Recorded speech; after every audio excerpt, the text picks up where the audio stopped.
Šiemet krepšininko Lino Kleizos labdaros ir paramos fondo bei policijos departamento prie vidaus reikalų ministerijos iniciatyva startavęs laisvalaikio užimtumo projektas Tu gali rizikos grupės vaikams bus tęsiamas ir kitais mokslo metais. Projektas Tu gali per šių metų kovą gegužę įtraukė 120 vaikų iš globos įstaigų Vilniuje, Kaune ir Klaipėdoje, kurie jo metu lankė krepšinio treniruotes ir mokėsi specialių savigynos pratimų. Šiemet projekte Tu gali dalyvavo Vilniaus vaikų globos namai Atsigręžk į vaikus, Vėličionių vaikų socializacijos centras, Kauno savivaldybės vaikų globos namai ir Klaipėdos vaikų globos namai Smiltelė. Vaikai lankėsi sporto mokyklose bei policijos rengimo centruose, kur juos mokė profesionalūs sporto mokytojai. Šitas projektas, mano manimu, yra vien dėl to geras, kad tai duoda jiem galimybę susipažinti su policija iš kitos pusės.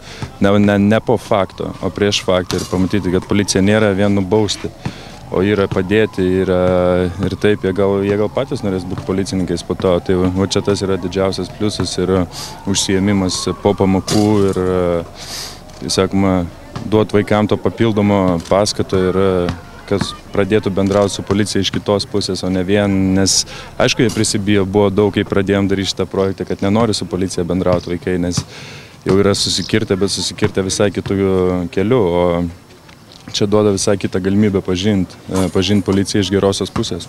O krepšinis tai čia malonumas, žinai, daug dieve, kad gal duos jiem ir jie norės būti krepšininkais ir taip toliau, bet mūsų kas tai, kad gyvenime kiek galima padėti, kad užaugtų kuo geresni žmonės. Tai įspūdžiai labai geri, ypač geri dėl to, kad matosi vaikų šypsenos, noras, iniciatyva.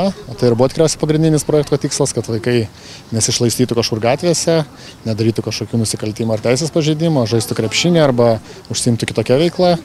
Todėl, kai matai jų norą, tokią iniciatyvą, ar kai girdi, kai jie klausinėja, ar projektas bus tęsiamas, tai iš tikrųjų labai džiugu ir aš manau, kad projekto tikslai yra pasiekti. Aš manau, kad projektas parodė, kad jį tikrai verta tęsti ir kitais metais tikriausiai jisai netgi bus, aš manau, žymiai platesnis, išsamesnis, galbūt dar sugalvosime kažką naujo ir tikrai jisai, manau, turi prasmę tęstis toliau. Projektu siekiama įvykdyti ankstyvąją nusikaltimo prevenciją, vaikus mokant pozityvios ir sveikos gyvensenos, mažinti socialinę atskirtį, suteikti galimybę sunkiomis socialinėmis ir finansinėmis sąlygomis augantiems vaikams gauti kokybišką užklasinį ugdymą, skatinti valstybės institucijų ir policijos savanorišką veiklą, sprendžiant socialinės atskirties ir skurdo problemas. Programą remia VŠI OSFL projektai.